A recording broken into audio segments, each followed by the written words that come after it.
بسم اللہ الرحمن الرحیم نحمده ونصلي ونسلم على رسوله الكريم وعلى آله الطيبين الطاهرين وعلى أصحابه أجمعين أما بعد فأعوذ بالله من الشيطان الرجيم بسم الله الرحمن الرحيم چینل فہم قرآن و حدیث کے سلسلہ فہم قرآن میں خوش آمدید۔ آج ہم سورہ بقرہ کی آیت نمبر 13 پڑھنے اور سمجھنے کی سعادت حاصل کریں گے۔ دعا ہے رب کریم عمل کی توفیق عطا فرمائے، آمین۔ وَإِذَا قِيلَ لَهُمْ آمِنُوا كَمَا آمَنَ النَّاسُ قَالُوا أَنُؤْمِنُ كَمَا آمَنَ السُّفَهَاءُ أَلَا إِنَّهُمْ هُمُ السُّفَهَاءُ وَلَكِنْ لَا يَعْلَمُونَ۔ اور جب ان سے کہا جائے کہ تم اسی طرح ایمان لاؤ جیسے اور لوگ ایمان لائے تو کہتے ہیں کیا ہم بیوقوفوں کی طرح ایمان لے آئیں؟ سن لو، بے شک یہی لوگ بیوقوف ہیں لیکن یہ جانتے نہیں۔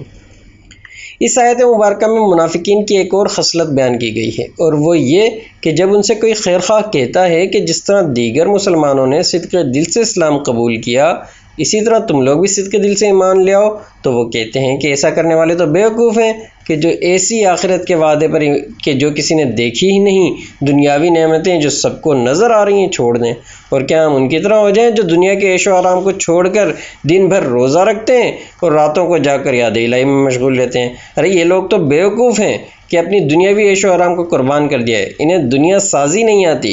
ان چند غریبوں کی وجہ سے بڑے بڑے آدمیوں کو ناراض کرنا کہاں کی عقل مندی ہے؟ حق تعالیٰ نے اس کا جواب دیا کہ ایسا سوچنے والے لوگ بڑے ہی احمق اور بیوقوف ہیں، کیونکہ انہیں نہیں معلوم کہ یہ دنیاوی عیش و آرام تو صرف کچھ عرصے کا ہے اور ایک دن سب یہیں رہ جانا ہے، اور اپنی اس بیوقوفی کا انہیں علم بھی نہیں ہے۔ اس آیت مبارکہ سے یہ بھی معلوم ہوا کہ دینی باتوں میں اللہ کے مقبول بندوں کی پیروی کرنا ضروری ہے۔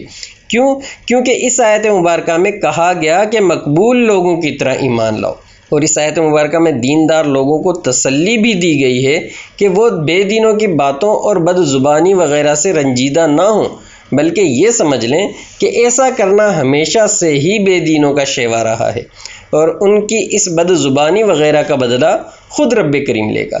دعائے رب کریم ہمیں منافقت سے محفوظ فرمائے اور صدق دل سے ایمان قبول کرنے والوں میں شامل فرمائے، آمین۔